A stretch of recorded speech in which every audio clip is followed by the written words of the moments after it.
আশা করি তোমরা সবাই খুব ভালো আছো। সবাইকে শুভ জগদ্ধাত্রী পুজোর শুভেচ্ছা জানিয়ে আজকে আমি এই ভিডিওটা শুরু করছি। আজকে আমি যাচ্ছি কৃষ্ণনগর রাজবাড়িতে, মানে যেখান থেকে জগদ্ধাত্রী পুজোর শুভ সূচনা হয়েছিল।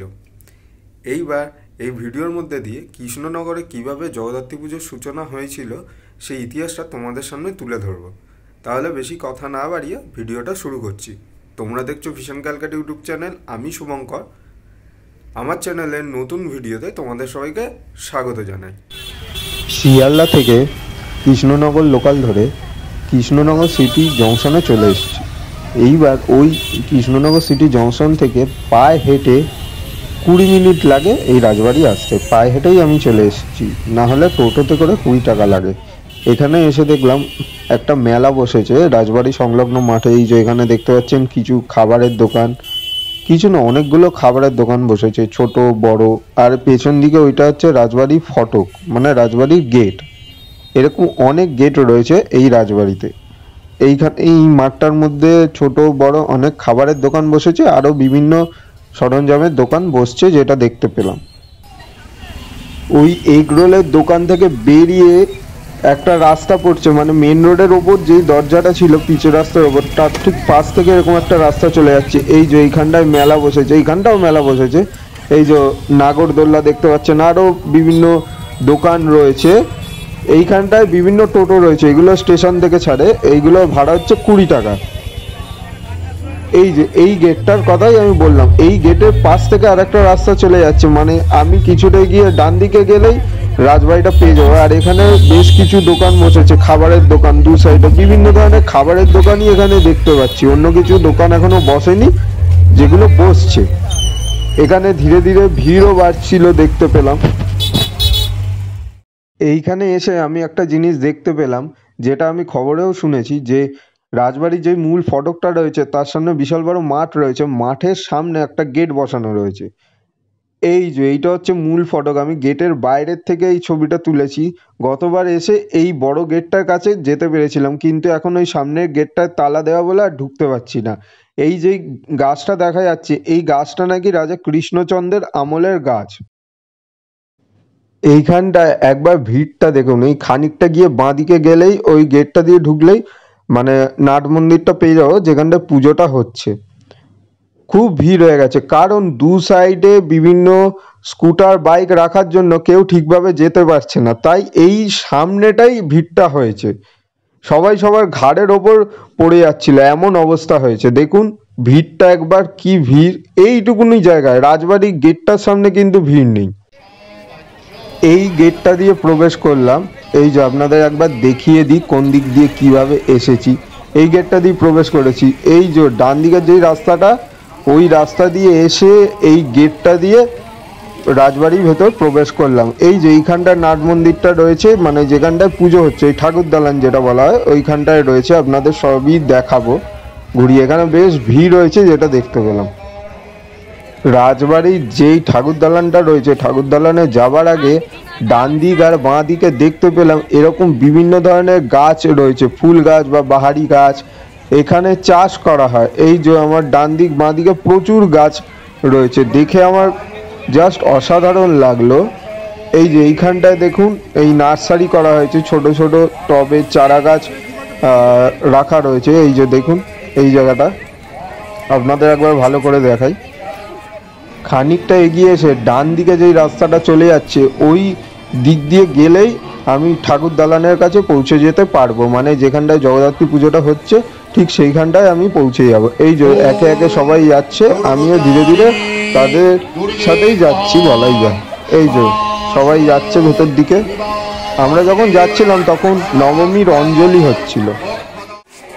বারোদোলের যেই মেলা বা উৎসব হয় এই রাজবাড়িতে, এইগুলো হলো সেই সিংহাসন। এখানে 12টি গোপালকে বসিয়ে প্রদক্ষিণ করা হয়।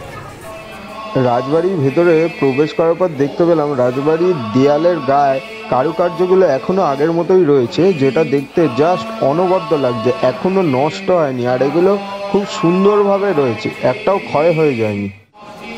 রাজবাড়ি পার্কটা দর্শকদের জন্য খোলা থাকে দুর্গাপুজো, জগদ্ধাত্রী পুজো এবং বারোদোলের মেলা উপলক্ষে। আর রাজবাড়ির সদস্যরা যেসব জিনিসপত্র ব্যবহার করতেন বা এখনও করছেন সেই জিনিসগুলো এখানে সাজিয়ে রাখা রয়েছে দর্শকদের জন্য। এখানে বিভিন্ন ধরনের জিনিস রয়েছে, পুরনো ছবি, তাছাড়া যেগুলো ব্যবহার করতো কাপ, প্লেট, আরও নানান ধরনের জিনিস এখানে রয়েছে।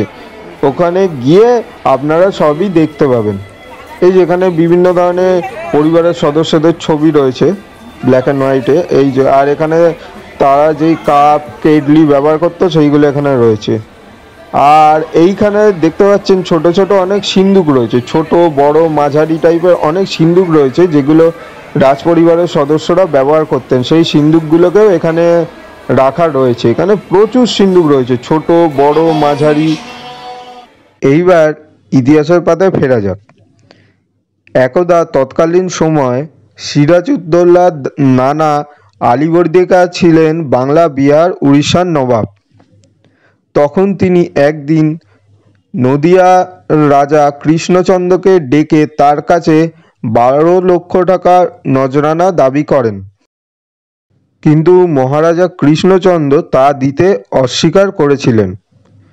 ঠিক তখন মহারাজা কৃষ্ণচন্দ্রকে নবাব আলীবর্দী খাঁ বিহারের মুঙ্গেরের জেলে বন্দি করে রাখেন। মহারাজা কৃষ্ণচন্দ্র কিছুদিন পর মুঙ্গেরের জেল থেকে ছাড়া পেয়ে বজরায় করে কৃষ্ণনগরের উদ্দেশ্যে রওনা দেন। সেই দিন ছিল দুর্গাপুজোর বিজয়া দশমীর দিন। চারিদিকে দুর্গাপুজোর ভাসান দেখে মহারাজা কৃষ্ণচন্দ্রের মনটা ভারাক্রান্ত হয়ে যায় এবং সেই দিন তিনি ক্লান্তি মনে ঘুমিয়ে পড়েন। তখন তিনি স্বপ্নাদেশ পান যে মা অন্য রূপে অর্থাৎ জগদ্ধাত্রী রূপে তার কাছে পুজো চাইতে এসছেন। সেইখান থেকে এই জগদ্ধাত্রী পুজোর সূচনা হলো কৃষ্ণনগর রাজবাড়িতে। কিন্তু কৃষ্ণনগর রাজবাড়ির জগদ্ধাত্রী ঠাকুরের মূর্তিটি অন্যান্য জগদ্ধাত্রী ঠাকুরের মূর্তির মতো নয়। স্বপ্নাদেশের মাধ্যমে মা জগদ্ধাত্রী রূপের বর্ণনা কৃষ্ণচন্দ্র পেয়েছিলেন। সেই রূপটি হলো 4 হাত বিশিষ্ট। মায়ের এক হাতে রয়েছে চক্র, অন্য হাতে শঙ্খ, আরেকটি হাতে বাণ, অন্য হাতে ধনুক এবং মায়ের বাহন এখানে ঘোড়া। ঘোড়ার মুখটা অনেকটা সিংহের মতো, মানে যেভাবে আমরা ঘোড়ায় চড়ি বা ঘোড়ায় চড়তে দেখি কাউকে, সেই রকমভাবে এখানে মূর্তিটা তৈরি করা হয়েছে এবং মহারাজা কৃষ্ণচন্দ্র এই ধরনের মূর্তিরই স্বপ্নাদেশ পেয়েছিলেন এবং সেইভাবেই এখনো পর্যন্ত পুজো হয়ে আসছে। এইখানে যেটা দেখতে পাচ্ছি নবমীর অঞ্জলি হচ্ছিল। রাজবাড়িতে পুজোর অঞ্জলি আমি এই প্রথম দেখলাম, যেটা আমার বেশ ভালো লেগেছে। একটা অনুভূতি কাজ করছিল আমার মনের মধ্যে, যেটা সত্যি বলে বোঝানো যাবে না। কৃষ্ণনগরে জগদ্ধাত্রী পুজোর শুভ সূচনা হলেও চন্দননগরে জগদ্ধাত্রী পুজোর খ্যাতি এখন বিশ্বজুড়ে। কারণ হচ্ছে কৃষ্ণনগরে জগদ্ধাত্রী পুজো শুরু হবার পর রাজা কৃষ্ণচন্দ্রের অন্যতম একজন পরম বন্ধু মতান্তরের নায়েব ছিলেন ইন্দ্রনারায়ণ। তিনি চন্দননগরে জগদ্ধাত্রী পুজো শুভ সূচনা করেছিলেন। যেহেতু চন্দননগরটা কলকাতার কাছে, তাই চন্দননগরটা খুব সহজেই জগদ্ধাত্রী পুজোর খ্যাতি অর্জন করেছে। এই ঠাকুর দালানের এই দেয়ালগুলো যতবার দেখছি মুগ্ধ হয়ে যাচ্ছে। এখানটা ফেটে গেছে ঠিকই, কিন্তু পুরোনো যেই কারুকার্যগুলো এখনও অটুট রয়েছে। ওইটা হচ্ছে সোজা মেন গেট, ওই গেট দিয়ে প্রবেশ করেছিলাম। আর এখানে যেই গেটটা রয়েছে এইখানটায় দেখো উপর দিকে কড়িবর্গের কাজগুলো এখনও সেই আগের মতোই রয়েছে। খুব যত্ন করা হয় এই রাজবাড়িটিকে। এখানে দেখো প্রচুর ভিড় হয়েছে পুজো উপলক্ষে, এখানে প্রচুর ভিড় হয়, সেটা আমি জেনেই এসেছিলাম। আর এই দিকে সোজা গেলে ওই ঠাকুর দালানটা পড়ছে। আর এই দিকটায় দেখো প্রবেশ নিষেধ লেখা আছে, এখানটায় গেটটা দেওয়া আছে। ওই দিকে যেই রাজবাড়ির মূল পোর্শনটা রয়েছে সেখানে এখনো রাজবাড়ির সদস্যরা থাকে, তাই জন্য এইখানে সাধারণ মানুষের প্রবেশ নিষেধ। এই যে লাল রঙের যে বিল্ডিংটা রয়েছে এইখানেই বলা হচ্ছে যে রাজসভাটা বসতো। এইটাই খুব আফসোস হচ্ছে যে ভেতরে ঢুকে দেখতে পাবো না যে রাজসভাটা কেমন ছিল। এইটা হচ্ছে মেন বিল্ডিংটা, রাজবাড়ির মূল বিল্ডিং। আর এই সামনে বেশ কিছু চাষ হচ্ছে সেটা দেখতে পাচ্ছি। এই যে এখানে বিভিন্ন ধরনের ফুল গাছ, সবজি, সব কিছু এইখানটায় চাষ হচ্ছে। অনেকটা এলাকা জুড়ে। এই যে দেখো প্রচুর জায়গা, এই ঠাকুর দালান বা নাট মন্দির যাই বলেন না কেন, এইখানটায় খুব ভিড় হয়েছে। এই যে দেখতেই পাচ্ছেন সব বাইরের থেকেই এসছে বা এলাকার অনেক লোক আছে। এইখানটায় দেখতে পেলাম প্লাইউড দিয়ে খুব সুন্দর দুটো ঘর বানানো হয়েছে, যেটা দেখতে সত্যি দারুণ লাগছিল। আর এখানে বিভিন্ন ধরনের চাষ হচ্ছে, সেটা আপনাদের দেখালাম। এই ঘরগুলো এত সুন্দর বানিয়েছে না, সত্যি অসাধারণ লাগছে দেখতে। আর এখানে বিভিন্ন ধরনের জিনিস চাষ হচ্ছে, সবজি, ফুল গাছ, আরও নানান ধরনের জিনিস এখানে চাষ হচ্ছে, যেটা জানতে পারলাম। আর ভিডিওটা কেমন লাগলো অবশ্যই কমেন্ট বক্সে কমেন্ট করে জানিও।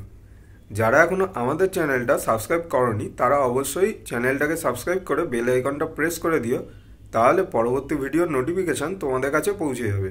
দেখা হচ্ছে পরবর্তী কোনো ব্লগে। ভালো থেকো সবাই।